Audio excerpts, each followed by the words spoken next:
Positive identification was made today in a police lineup when the female victim walked into the police station. One of the suspects yelled, "That's her!" I guess she had to be there. But see, you're thinking that the identification was that she identified one of the suspects, but it was just the reverse. So reverses are powerful. Here's another one. An air quality alert warning was issued today in the city of Chernobyl, Russia. Of course, we all know that's where the nuclear meltdown was. Apparently, the air from New Jersey is blowing in their direction. Again, you're thinking the air problem is Chernobyl's fault, but it was New Jersey's. So that is a reverse. The topper, number 9. The topper is where you add on to a joke, a laugh that you've just got. One joke builds upon the other of the same theme. I heard a comedian on the comedy channel, Sirius Radio comedy channel. He was talking about magnetic name tags. Did you know they now come with a warning on the back? Do not wear a magnetic name tag if you have a pacemaker.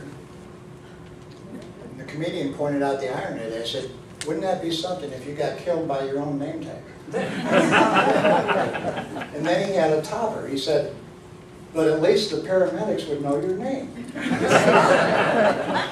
So what you've done is you've added a second punchline to the same theme, the same joke, and it works. You can have 3 or 4 toppers in a row. They're also called callbacks too. You might make a note of that. It's also known as a callback because you're calling back to the previous punchline. And the best type of humor there is, self-deprecating humor. It's the highest level you can get to intellectually. The ability to laugh at yourself because it poses no threat to other people. It lets them know you don't take yourself too seriously, not afraid to poke fun at yourself, and best of all, you never run out of material.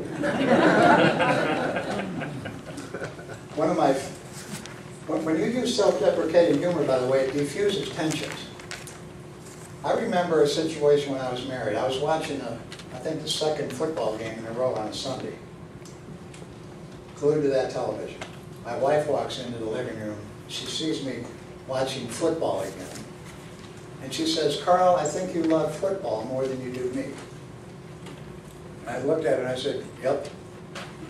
But I love you more than basketball. Instead of getting defensive and getting into an argument with her about how, yes, of course I love you more than football, I used humor, and she chuckled, and we diffused a tense situation. That will work in almost any type of confrontational situation. You can disarm your critics with self-deprecating humor as well. If somebody's kidding you about something, we have someone in our Toastmaster Club who was writing somebody about the number of times he'd been married. He said, hey, there's some benefits of that. I qualify for group alimony. Now, what's your critic going to do when you're having more fun with the kidding than he's having? Right? That's the quickest way to diffuse your critics, to disarm them, is to pile on yourself, start having fun. What are they going to do? My slogan, laugh at yourself, others are. My favorite politician and one of my favorite people is Ronald Reagan. The guy had a marvelous sense of humor. He was known as the great communicator, but not just because of his oratorical skills. Ronald Reagan could kid himself. And it's hard to be mad at somebody who kids themselves. One of his classic funny stories was during a press conference toward the end of his administration, his second administration. Reagan was talking about how he was now wearing a hearing aid. Here's the most powerful man in the world admitting that he has to wear a hearing aid. Well, one of the reporters in the back of the room said, what kind is it? Reagan looks at his watch and says, it's 10:30.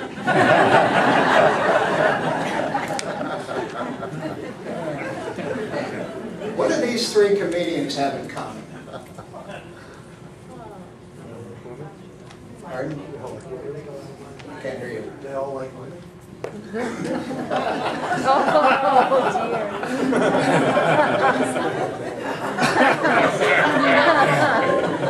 you go, Carson.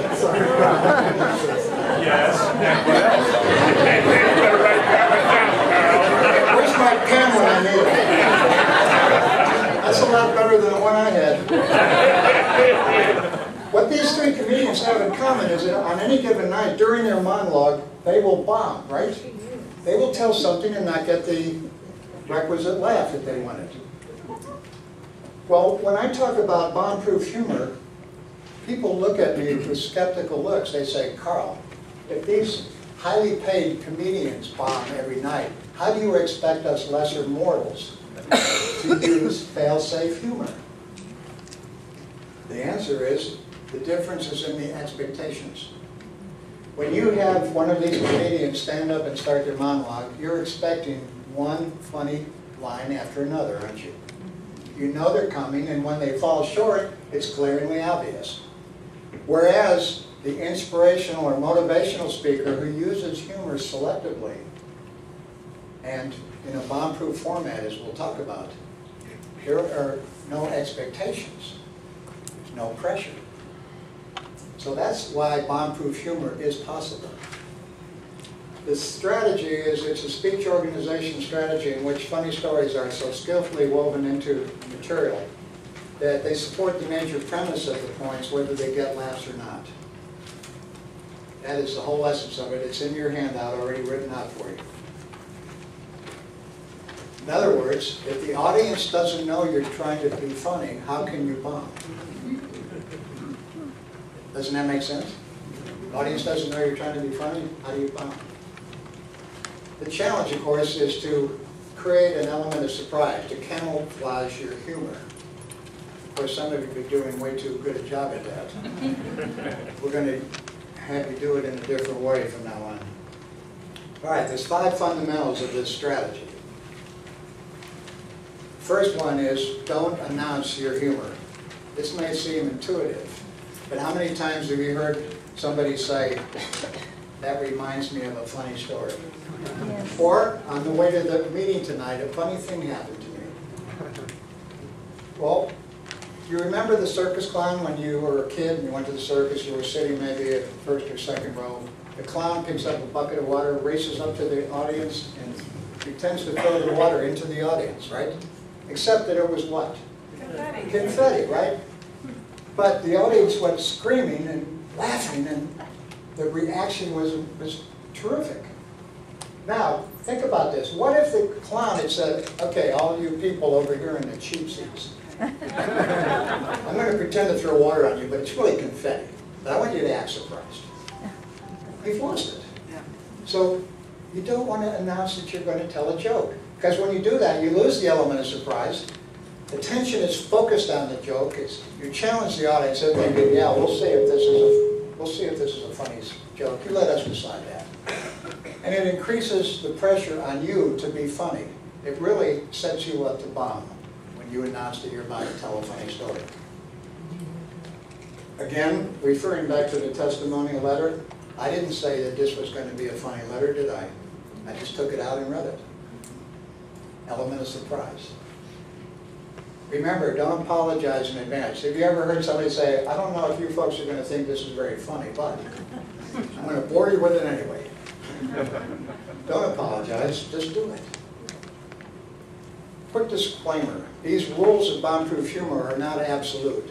You can announce that you're going to tell a funny story and get a laugh, right? We do it a lot. The only difference is it's no longer bomb-proof when you do that. Step number 2, use humor that reinforces a key point of your speech. This is an extension of the first rule because it preserves the element of surprise and it appears to be a logical continuation of your speech.